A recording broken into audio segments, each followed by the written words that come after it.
Buenos días. Me gustaría, como algunas veces lo hemos hecho, por favor, no sé si ahí pues vamos a hacer un poquito de desorden si nos paramos todos, pero mire el que está atrás, mire el que está adelante y dele la mano, ¿sí? Salúdele si no lo ha saludado, ¿sí? Si hay alguno por ahí que lo ve lejitos y puede darle la mano, salúdese, ¿sí? La idea de la iglesia no es que vengamos y cada uno hace su vida por su lado. Entonces, por favor, sí, tranquila. ¿Listo?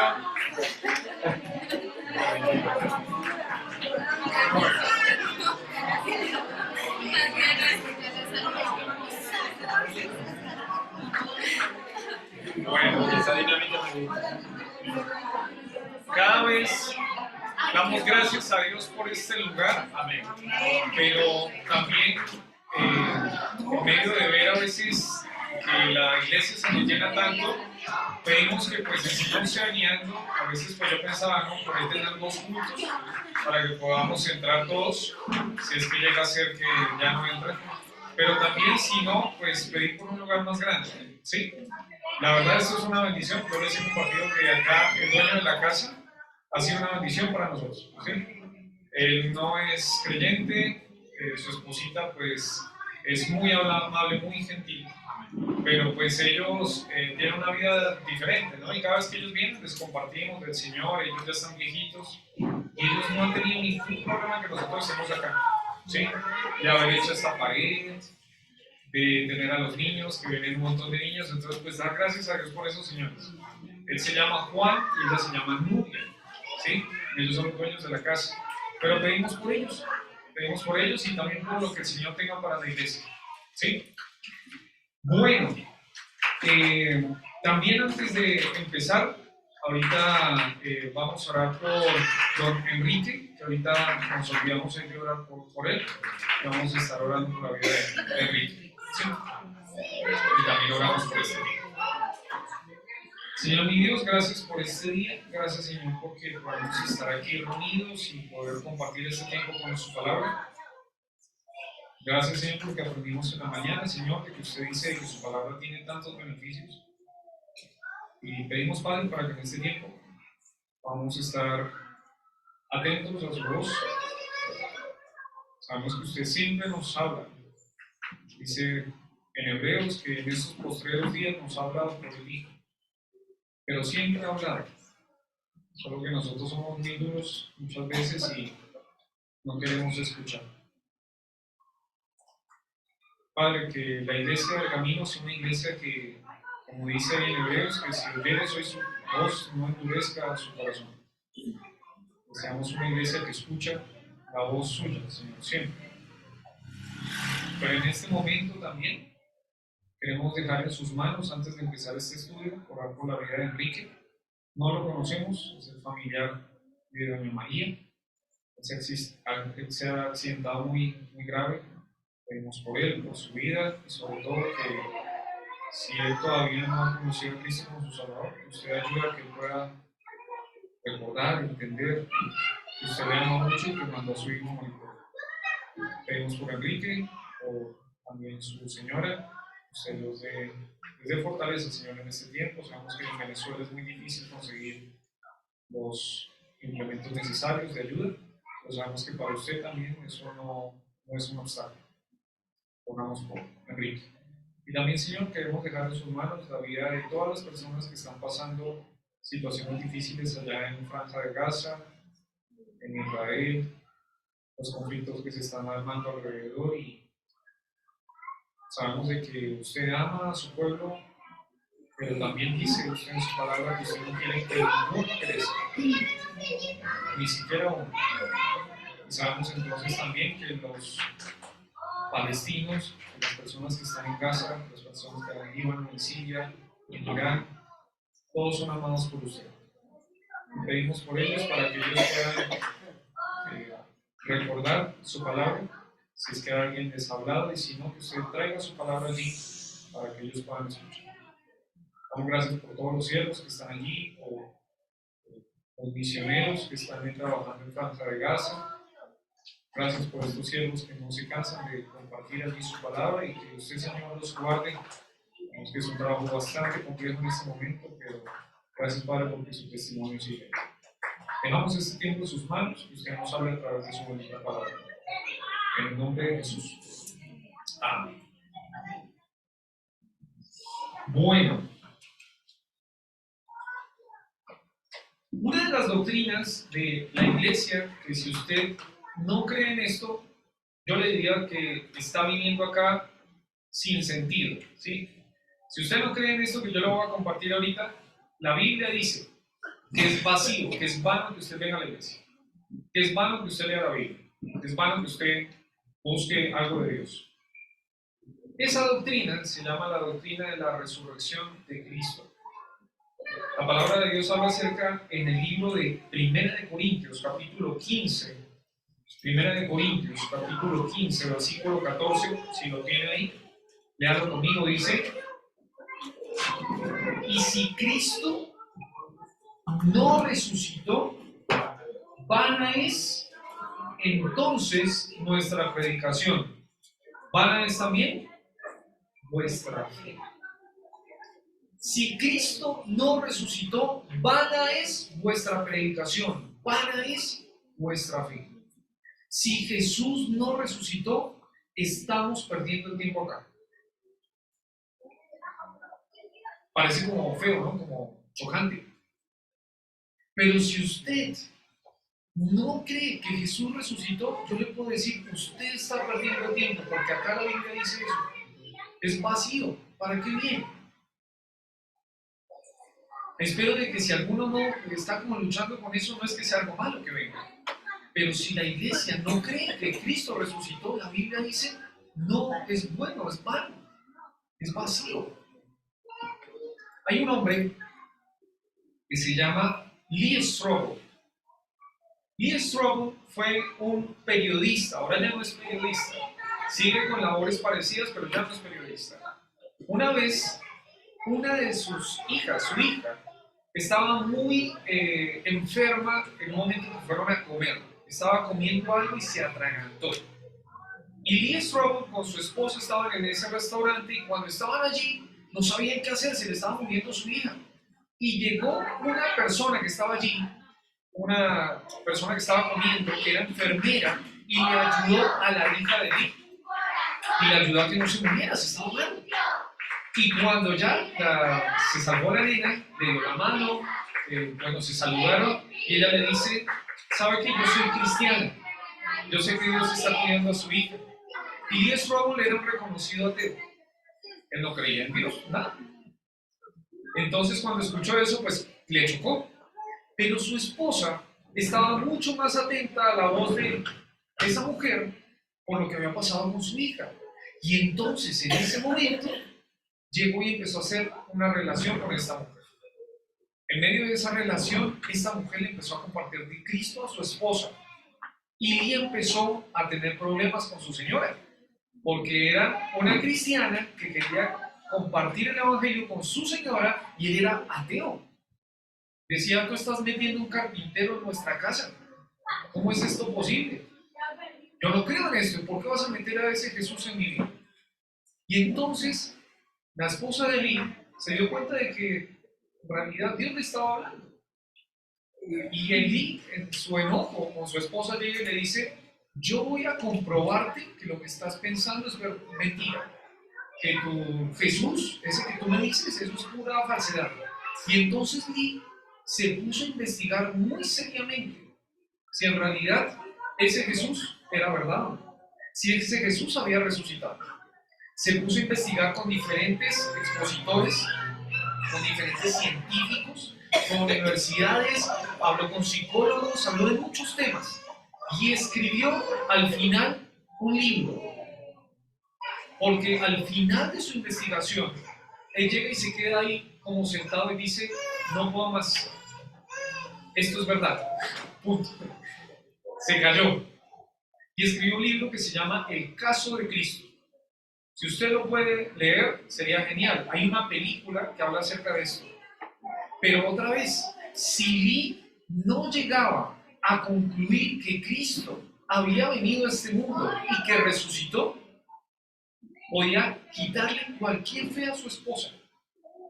Y en este momento yo le quiero invitar a que podamos estudiar la palabra de Dios y darnos cuenta de que Jesús sí resucitó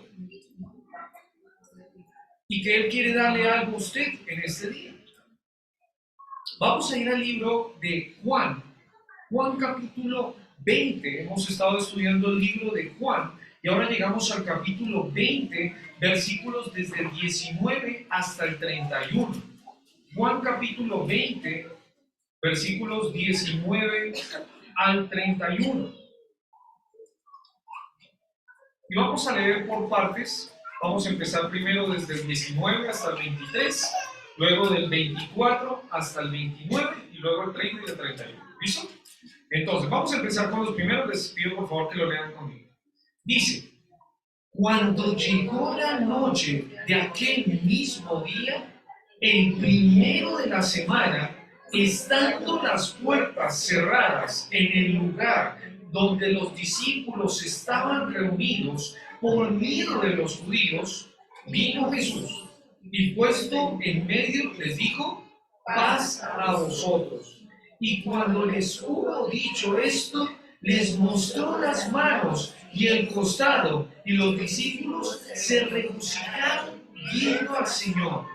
Entonces Jesús les dijo otra vez: paz a vosotros, como me envió el Padre, así también yo os envío. Y habiendo dicho esto, sopló y les dijo: recibid el Espíritu Santo. A quienes remitieren los pecados, les son remitidos, y a quienes les retuvieres, les son retenidos. Hasta ahí frenamos. El título de este mensaje yo le puse: Cristo resucitado. ¿Qué encuentro si busco a Jesús? ¿Usted qué va a encontrar si busca a Jesús el día de hoy? Y vamos a empezar con algo que él llega y dice cada vez que se encuentra con ellos. Mira el versículo 19, la última parte, dice: les dijo, paz a vosotros. En cada momento en que él se encuentra con ellos, les dice: paz a vosotros. ¿Qué es paz? Nosotros estamos viviendo en este momento una situación bastante crítica en lo que tiene que ver con los países de Oriente, ¿no? Israel, Gaza, está pasando mucha guerra. Y ahí llega y les dice: paz. Paz a vosotros. ¿Qué es paz? Paz no es ausencia de conflicto. La Biblia no dice esa palabra cuando usa la palabra paz. No podría decir: si no hubiera ningún problema, eso es paz. Pero eso no es lo que dice la palabra de Dios. Eso no es paz. Paz es que a pesar de que está pasando usted un tiempo difícil, usted puede estar tranquilo. Eso es paz. Paz, cuando lo utiliza la palabra de Dios, se utiliza la palabra unidad, uno. Preocupación es la palabra dividir. Entonces, cuando una persona está preocupada, no tiene, ¿qué cosa? No tiene paz, porque está dividido. En cambio, cuando está con paz, es cuando ya no tiene preocupaciones y entonces está unido, está ahí como todo ahí, metido. Póngase a pensar, cuando usted está preocupado por cómo va a pagar el arriendo, por las cosas que están pasando en la casa, por la salud, usted tiene la cabeza aquí, aquí, aquí, aquí, y eso se llama preocupación. En este tiempo le han puesto la palabra estrés. En la palabra de Dios no sale la palabra estrés, sale la palabra preocupación, ansiedad. Está dividido. Pero cuando usted llega a encontrarse con el Señor, Él llega y promete algo. Dice: paz a vosotros. Y yo le quiero proponer hoy que si usted se encuentra con el Cristo resucitado, lo que usted va a encontrar es paz. Paz a vosotros. El Señor dijo unos versículos antes de este capítulo: mi paz os dejo, mi paz os doy. Yo no la doy como el mundo la da. Él quiere darle paz hoy día. Y yo quiero mostrarle hoy en algunos momentos en que el Señor Jesús llegó y dijo: paz, porque ellos estaban sin paz. Mira el versículo 19, empezamos con el primero. Cuando llegó la noche de aquel mismo día, el primero de la semana, ¿cuándo es este día? Un domingo en donde el Señor había resucitado, dice, pero estaba ya de noche. Por lo menos ya estamos hablando que eran las 6 de la tarde, ¿sí? Estaban allí de noche, estando las puertas cerradas en el lugar donde los discípulos estaban reunidos, y mira lo que dice ahí, por miedo de los judíos. El primer punto que yo le quiero compartir es que el Señor quiere darle paz cuando hay miedo. Acá llega y dice que ellos tenían miedo. ¿Miedo de quién? De los judíos. Vamos a leer unos versículos que nos hablan un poquito de este tema del miedo de los judíos. Vamos a Juan en diferentes capítulos, Juan capítulo 7. Vaya conmigo a Juan capítulo 7, versículos 12 y 13. Juan 7, versículos 12 y 13 dice, había gran murmullo acerca de él entre la multitud, pues unos decían, es bueno, pero otros decían, no, sino que engaña al pueblo. Versículo 13, pero ninguno hablaba abiertamente de él por miedo de los judíos, a los judíos. Las personas de Israel tenían miedo a los judíos porque los judíos, si usted lo escuchaban hablando de Jesús, sea malo o bueno, usted se metía en un problema. El Señor Jesús no era bien visto dentro del pueblo. ¿Y sabe que eso se parece a nuestro tiempo también? Si usted se pone a hablar de cualquier otro tema que no sea Jesús, todo está bien. Pero cuando toca el tema de Jesús, cuando habla de la persona de Jesús, es muy probable que la conversación se ponga tensa. Nuestro país es un país católico. Y muchas veces cuando hablamos acerca de Jesús, empezamos a tener problemas, porque no se ve de la misma manera. Si habláramos en Medio Oriente de Jesús, más problema aún. Te va a meter en un problema con todos los musulmanes que están allá. Y acá nos dice que había personas que tenían miedo de hablar de Jesús, sea malo o bueno, porque tenían miedo de los judíos, lo que podían hacer. Vamos a leer otro versículo. Juan capítulo 9, versículo 22. Juan 9, 22 dice, esto dijeron sus padres porque tenían miedo de los judíos, por cuanto los judíos ya habían acordado que si alguno confesase que Jesús era el Mesías, fuese ¿qué? Fuese expulsado de la sinagoga. Si uno de estos judíos llegaba a aceptar que Jesús era el Mesías, ¿qué pasaba? Lo expulsaban de la sinagoga. Lo expulsaban de la sinagoga. ¿Qué implicaba eso? Eso implicaba que usted perdía todo derecho dentro de la sociedad. Ya no podía entrar a la sinagoga, pero tampoco podía adquirir un trabajo fácil. Probablemente el empleador suyo lo iba a sacar de su empleo. Iba a perder por ahí amigos, familia, porque usted había confesado que Jesús era el Mesías. Era muy grave, muy, muy grave. En este problema se metían aquellos que creían en Jesús.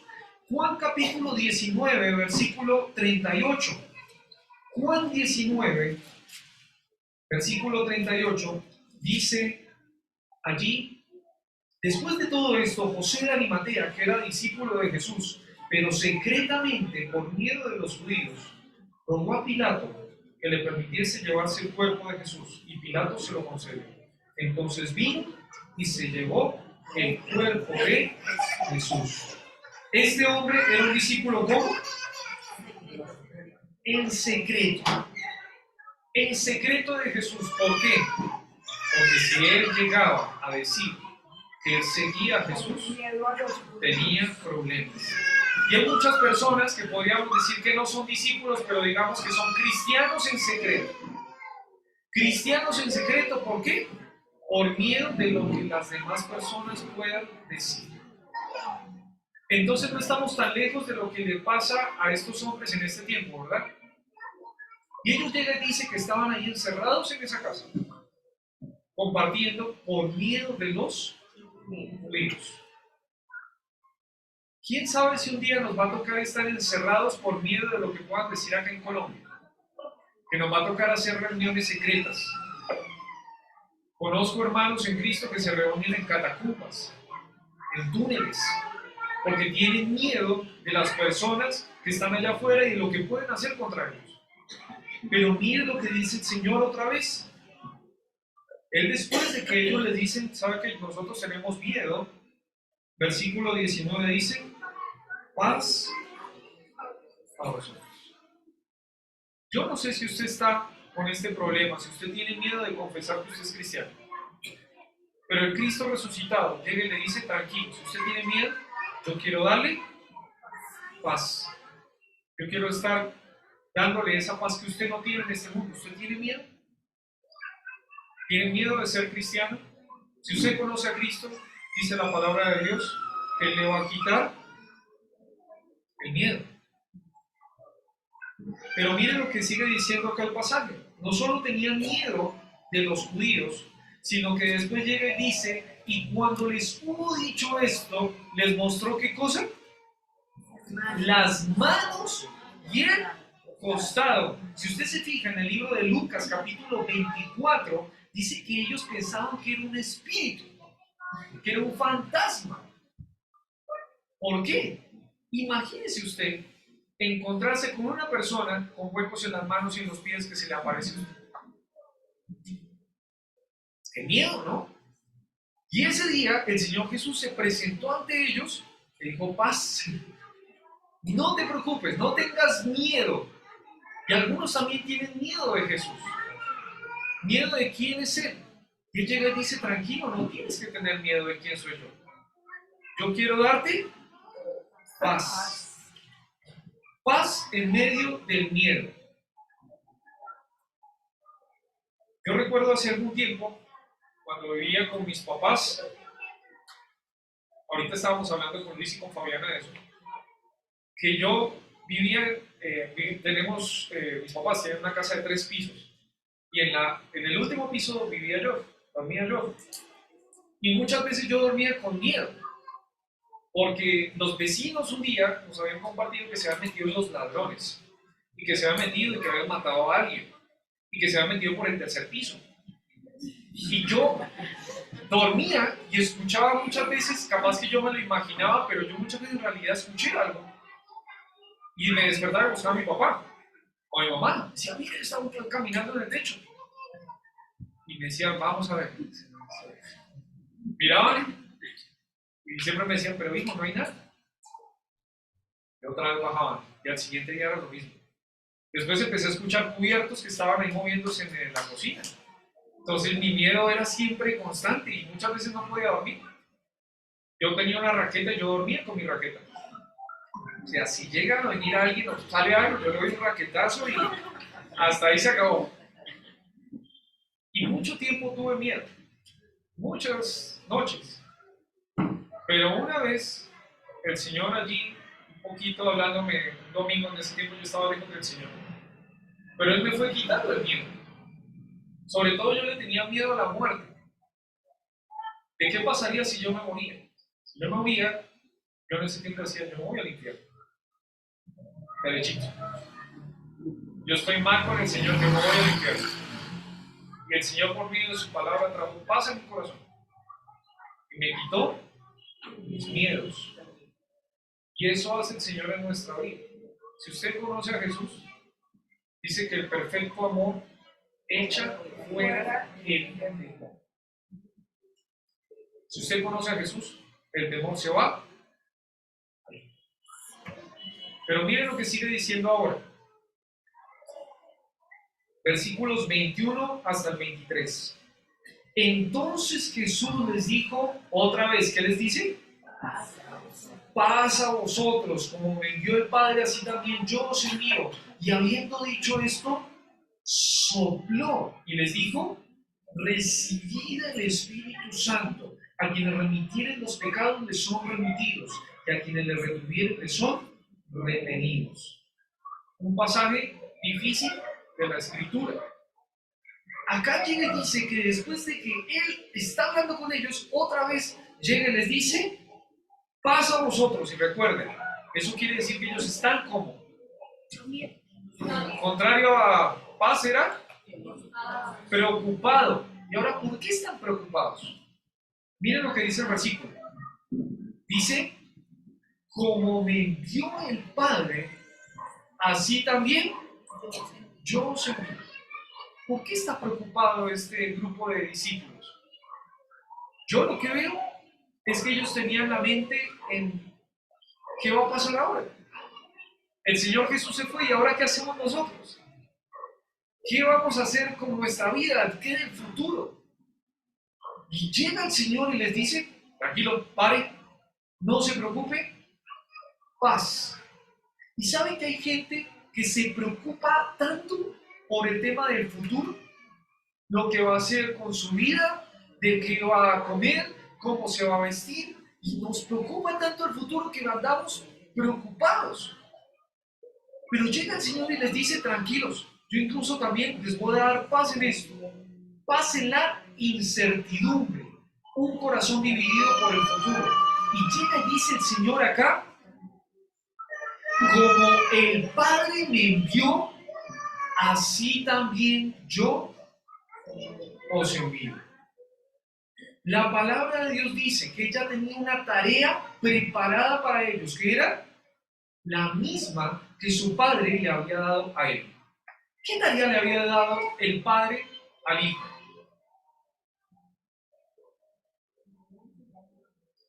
La palabra de Dios dice, lo va a dar 3 versículos. Juan 17:4 dice, yo te he glorificado en la tierra, he acabado la obra que me diste que hiciese. ¿Cuál era la labor del hijo? Morir por nosotros. Sí, pero ¿cuál era la principal, la más grande, según este versículo? Glorificar al Padre, dejar al Padre en alto. ¿Y sabe qué es la tarea para nosotros en este mundo? Glorificar al Padre, dejar al nombre del Padre en alto. Para cualquier cristiano puede que usted tenga un montón de cosas para hacer en esta vida, pero algo en lo que nosotros tenemos en común es que todos debemos darle gloria a Dios con nuestras vidas. Dejar el nombre de Dios en alto. Usted puede ser un médico, un ingeniero, un arquitecto, un panadero, una ama de casa, pero en medio de ese oficio que Dios le ha dado, su principal labor tiene que ver con darle la gloria a Dios. Así como el Padre le envió al Hijo, usted también ha sido enviado para eso acá en este mundo. Pero mire otro versículo. En Juan capítulo 3, versículo 16, ¿se acuerda? ¿A qué lo envió el Señor a su Hijo?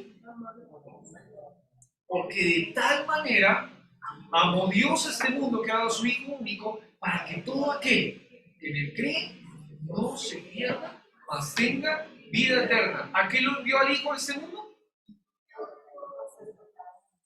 Para que el mundo no se pierda, para que el mundo sea salvo. ¿A usted entonces a qué lo envió? A que las personas escuchen el mensaje de salvación de su boca. Ahí usted va a tener un propósito en la vida que es valedero.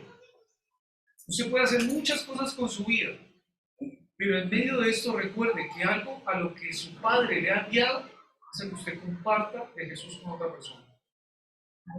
Y uno más, en Juan capítulo 17, versículo 6 al 8, dice, he manifestado tu nombre a los hombres que del mundo me diste, tuyos eran, y me los diste, y han guardado tu palabra, y han conocido que todas las cosas que me has dado proceden de ti, porque las palabras que me diste les he dado, y ellos la recibieron, y han conocido verdaderamente que salí de ti, y han creído que tú me enviaste. ¿A qué lo envió el Padre? ¿Al Hijo? ¿A entregar qué cosa? Su palabra. Las palabras del Padre eran las palabras del Hijo. Y ahora, para nosotros, ¿cuál debe ser también un objetivo en la vida? Las palabras del Padre, que sean las palabras nuestras. Compartir este libro, la palabra de Dios, ese debe ser un objetivo en su vida. Así como el Padre lo envió al Hijo, así el Hijo nos ha enviado a nosotros. Nosotros ahora somos parte de este envío. Y uno diría, ¿y cómo voy a hacer eso? ¿Cómo puedo llegar a compartirle a alguien de Jesús? ¿Cómo puedo llegar a compartir a alguien su palabra? La palabra de Dios llega y dice que Él nos dio su Espíritu. Dice, paz a vosotros, como el Padre me envió, así también yo os envío. Y habiendo dicho esto, sopló y les dijo, recibid el Espíritu Santo. ¿Cómo hacer eso tan difícil? ¿Cómo compartirle a la familia sin que se me pongan a pelear? La palabra de Dios dice que usted lo capacitó con su Espíritu Santo. Cuando usted conoció a Cristo como su Salvador, ahí llegó el Espíritu Santo a morar en usted. Usted, dice en Romanos, esto lo tenemos fresquito, el Espíritu da testimonio a nuestro espíritu de que somos hijos de Dios. Si usted tiene a Cristo como su Salvador, el Espíritu Santo ha venido a ser morada en usted. Y ahora usted está capacitado para lo que Dios le mandó a hacer en esta vida. ¿Sí? Y mire que termina ahí en conclusión con un versículo medio raro. Dice, a quienes remitieres los pecados, les son remitidos. La palabra remitido tiene que ver con perdonado. ¿Será que nosotros podemos perdonarle a alguien los pecados?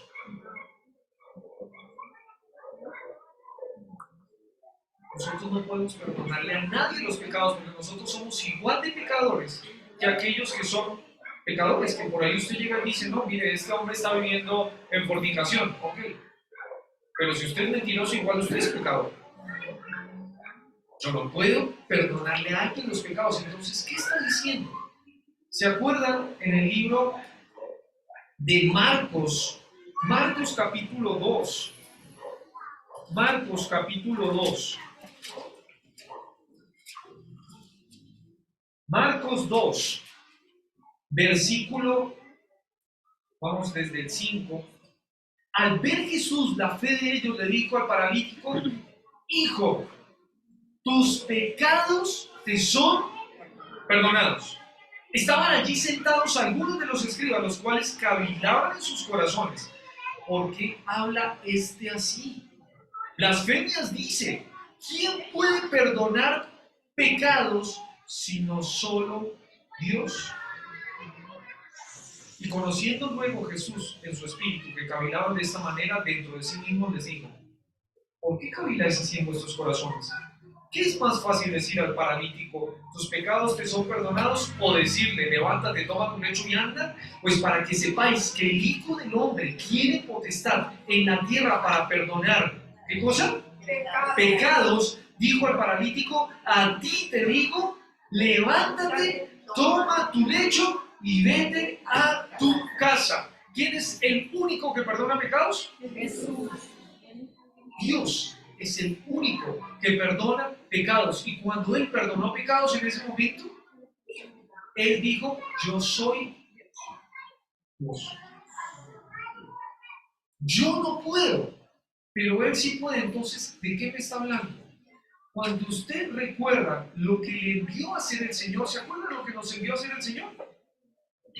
A darle gloria, a compartir el Evangelio y a enseñar. Y en este sentido, cuando usted habla de que usted puede llegar a perdonar pecados, no habla de que usted tenga la autoridad de perdonar pecados, sino que usted va a llevar el mensaje para que estos pecados puedan ser perdonados. Nosotros tenemos la posibilidad de que alguien pueda irse al cielo si usted no se cae. Usted tiene el mensaje de salvación en su boca. Y cuando usted lo tiene ahí, tiene un tesoro. Si usted se lo guarda, eso es su problema, perdón la expresión. Pero usted va a tener que darle cuentas a Dios de no haber compartido con alguien el Evangelio. Su papá, su mamá, su vecino, el que sea. Pero usted tiene la responsabilidad de compartir el mensaje de salvación. Y entonces podríamos decir a quien usted le comparte el Evangelio, esa persona tiene la posibilidad de que sus pecados sean perdonados. ¡Qué bendición! Pero qué responsabilidad tan grande. Te vuelvo a decir, como decíamos ahí, pasa a vosotros en medio de no saber qué va a pasar mañana. Yo no sé a dónde lo va a llevar el Señor a usted, pero sé que el Señor tiene un plan precioso para usted. Y ese plan tiene que ver con esos objetivos que Dios ha colocado en su vida. Darle la gloria a Dios, darle el mensaje del Evangelio a otra persona y compartir la palabra de Dios. Y último, había un hombre que se llama Tomás. Pero Tomás, uno de los 12, llamado Dídimo, no estaba con ellos cuando Jesús vino. La palabra Dídimo es la palabra gemelo. Muchos dicen de que Tomás era el gemelo de uno de los discípulos que estaban allí con Jesús. Lo relacionan con el que siempre lo colocan en pares. Llega Pedro y Juan, Jacobo y Andrés, pero hay uno que es Tomás y Mateo. Si usted se fija, el nombre Mateo es muy probable que si usted le da la vuelta, nos da como uno parecido, que sería Tomás. Entonces muchos creen de que el gemelo de Tomás era Mateo. Esto no lo podemos así concluir, pero Dídimo significa gemelo, le decían el gemelo. Y cuando el gemelo no estaba con ellos, Jesús vino.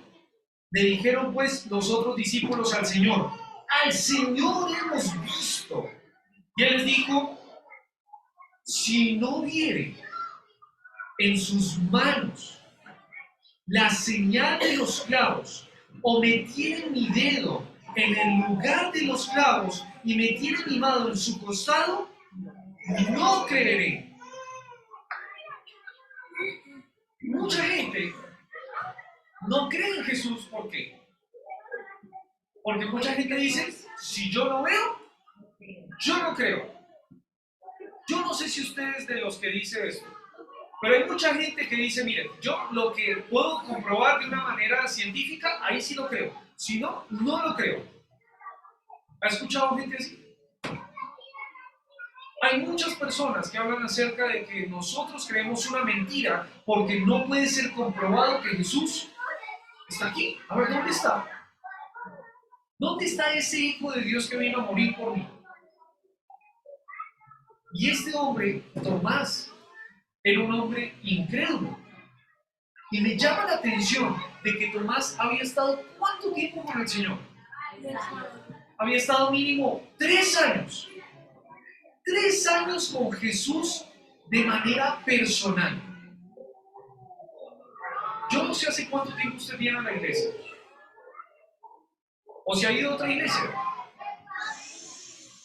Pero eso no significa nada. ¿Usted cree que por ahí, por venir a una iglesia, usted es mejor persona? Usted por estar sentado donde está y tener una Biblia no es mejor persona. Por haber venido desde chiquito a la iglesia, porque hay algunos de los que están aquí que han venido desde chiquitos a la iglesia, ¿usted cree que por eso está bien con Dios? No. Tomás estuvo 3 años con Jesús de manera personal y llega y dice, si yo no veo, yo no creo. Y el Señor Jesús le había dicho a Tomás cuántas veces que le iba a resucitar. Un montón de veces. Pero no solo ahorita le había dicho hace algún tiempo, como por ahí algunos de ustedes me han escuchado a mí, mire, ¿sabe qué?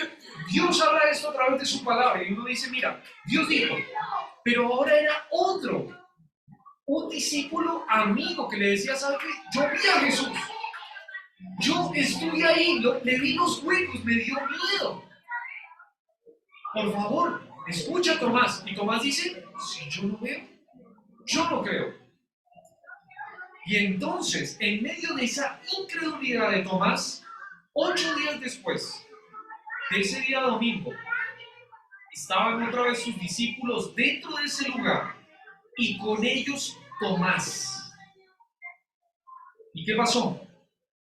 Llegó Jesús, estando las puertas cerradas, y se puso en medio. ¿Y qué le dijo?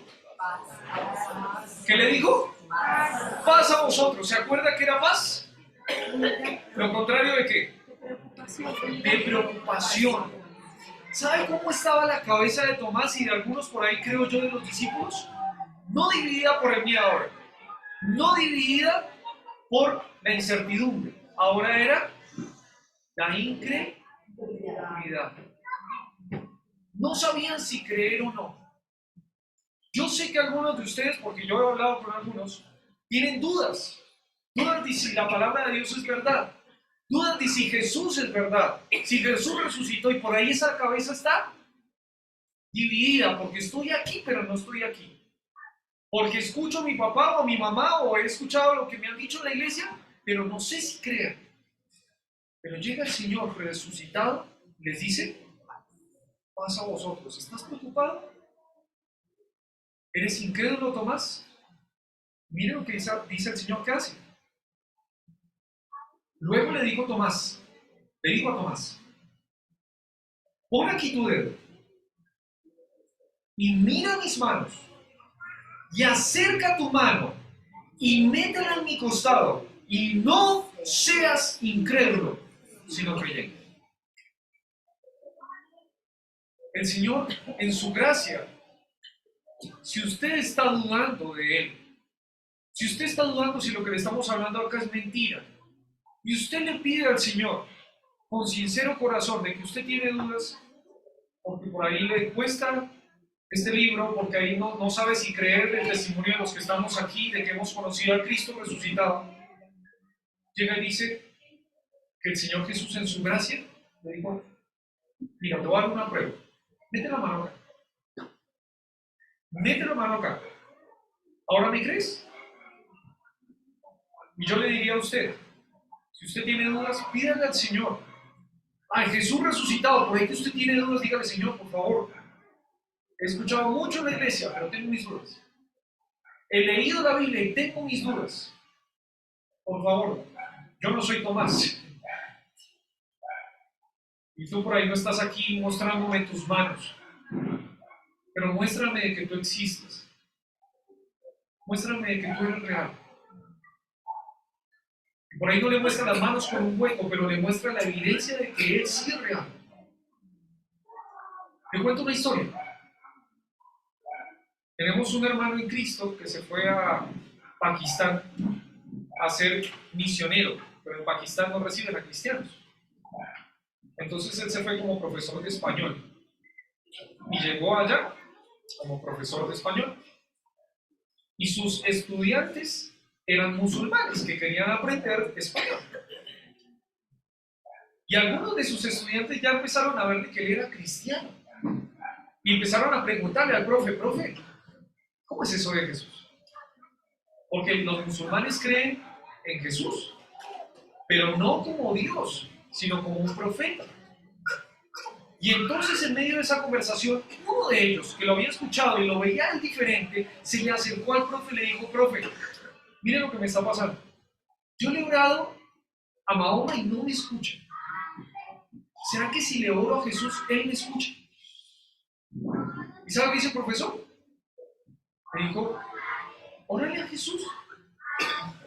Ora a Jesús. Si tú tienes un problema en ese momento, ora a Jesús. ¿Sabe qué hizo este hombre? Le oró a Jesús en medio de su problema. ¿Y qué ocurrió? Ocurrió lo impensado. El Señor Jesús en su misericordia respondió a la oración de este hombre. ¿Y qué pasó con este hombre? Él llegó a conocer al Jesús de su profeta. Por la gracia del Señor, tuvo una prueba tangible de que en realidad Jesús es real. Y usted puede por ahí ahorita en este momento decir, Señor, por favor, dame una prueba, por favor, no sé, estoy con dudas. Me cuesta creer. Acá dice, bienaventurados los que creyeron, los que no vieron, creyeron. Es mucho mejor. Pero si usted tiene sus dudas, yo creo que el Señor, que es el mismo de Tomás, le puede quitar esas dudas a usted el día de hoy. Mire lo que dice el versículo 28, cuando el Señor le mostró las manos y el costado, respondió Tomás y le dijo, Señor mío y Dios. Ese día Tomás ya no consideró a Jesús como solo un maestro. Ese día para Tomás, Jesús fue su Señor y su Dios. Si usted considera a Jesús como maestro, está muy bien, Él es un maestro. Pero usted no va a ser salvo por considerar a Jesús maestro. Usted va a ser salvo cuando considera a Jesús como su Señor y su Dios. Y terminamos, últimos 2 versículos, se nos acabó el tiempo. Hizo además Jesús muchas otras señales en presencia de sus discípulos, las cuales no están escritas en este libro. Pero estas cosas se han escrito para que creáis que Jesús es el Cristo, el Hijo de Dios, y para que creyendo tengáis vida en su nombre. Señales que nos llevan hacia Jesús. No sé si usted es de los que llega a un lugar con señales. Por ahí usted no sabe direcciones, pero le dicen, ¿sabe qué? Llegue al éxito de allá y dé la vuelta por aquí. Y si vio, ahí hay un jardín. Y en ese jardín que está ahí, métase a la esquina y ahí va a llegar. ¿Ustedes de esos? Ok. A mí la verdad no me gusta eso, me gustan más las direcciones. ¿Sí? Me queda más claro. Pero uno llega muchas veces por señales que le dieron. ¿Sabe que en la palabra de Dios hay señales para que usted llegue a conocer a Jesús? Yo le puedo decir hoy que la palabra señales tiene que ver con milagros. Los milagros que están puestos en la palabra de Dios no son para que usted diga, uy, qué chévere milagro. Es para que usted vaya hacia Jesús. La palabra de Dios dice aquí, para que creyendo en Él tengáis vida en su nombre. Pero hoy yo terminando, sé que ha sido un poquito largo, le quiero compartir algo. En este libro, si usted quiere encontrar si Jesús es real, usted lo va a encontrar. Pero también le voy a decir algo, si usted nunca abre este libro, lo más probable es que nunca vaya a poder encontrar a ese Jesús real del que le estamos hablando. Usted puede tenerlo ahí en su casa, tenerlo de diferentes versiones, pero si usted no abre la Biblia, usted no se va a poder dar cuenta si en realidad el mensaje del Evangelio es un mensaje real. Pero aquel que lee este libro se va a dar cuenta que las palabras escritas en este libro son palabras que lo van a llevar hacia Jesús. El libro de Juan fue escrito principalmente para eso y por eso hemos estado estudiando este libro casi todo un año. Porque queremos que ustedes no conozcan a un Cristo religioso, a un Cristo informativo, a un Cristo histórico, sino a un Cristo real. Cristo es real. Pero usted no lo va a poder conocer simplemente viniendo a la iglesia, estando un ratico y ya. Usted lo va a conocer si en realidad lo busca. Dice, si me buscas me vas a encontrar. Al que llama se le abrirá. Hoy hablábamos con Juan Pablo y decíamos, ¿cuánto tiempo usted está abriendo este libro? Y si usted no lo está haciendo, yo le invito por favor a que cambie su conducta. Porque si usted no lee la palabra de Dios, usted no se va a poder encontrar con Jesús. Dice, así que la fe es por el oír y el oír por la palabra de Dios. Salmo 119, 105 dice, lámpara es a mis pies tu palabra y lumbrera mi camino. Busque usted algo en la oscuridad sin una luz y se va a quedar perdido. Cuando uno está por ahí perdido, agarra, ahora tenemos el celular, prendemos la lamparita y ahí miramos. Pero ¿y si no? Estamos en oscuridad, no vamos a poder ver nada. Y la palabra de Dios es lámpara en este mundo de oscuridad. Salmo 119, versículo 130 dice que tus palabras alumbran. La exposición de tus palabras alumbra. ¿Por qué hablamos tanto tiempo acá de la Biblia y no hablamos de nuestras experiencias? Porque la palabra de Dios es la que alumbra. Yo puedo ser una persona muy imperfecta, tener muchos errores, hablar mal, pero la palabra de Dios no. Yo le quiero invitar hoy a que usted pueda recibir la paz que el Señor Jesús le quiere dar. Terminamos. Si usted está preocupado, el Señor quiere traer a su vida paz. Y sabe que eso es lo que dice el Señor en su palabra. Dice, justificados, pues por la fe tenemos paz para con Dios por medio de nuestro Señor Jesucristo. El Señor quiere darle paz hoy día. Si usted está preocupado, con miedo, incredulidad, incertidumbre, el Señor quiere traer a su vida. Vamos a orar. Le invito a que cierre ahí sus ojos.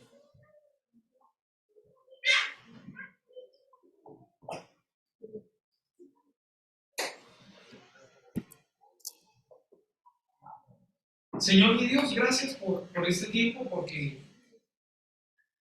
en su palabra usted dice que el Cristo resucitado vino a traer paz. Paz a vosotros. Una paz que el mundo no da. No es la paz del mundo.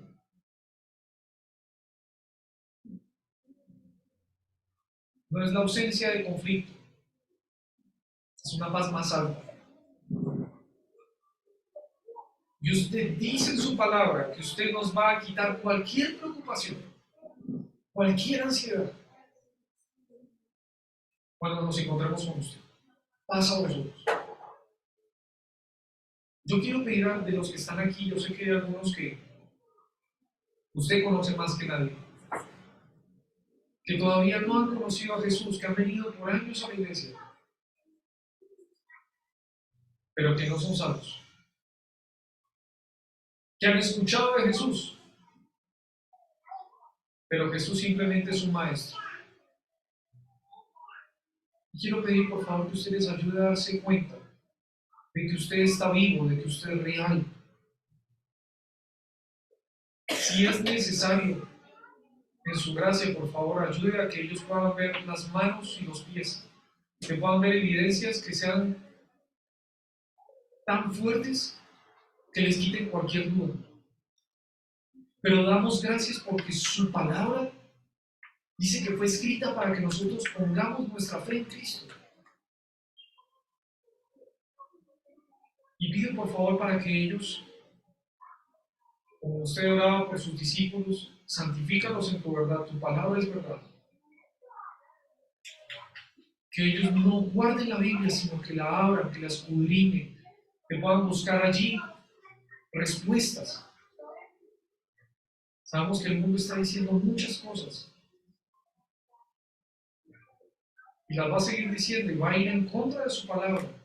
Pero pido por favor para que ellos puedan darse cuenta de que la Biblia no es un libro nada más, sino que es palabra viva y eficaz, espada de dos filos que penetra hasta partir el corazón. Que su palabra les quite cualquier duda.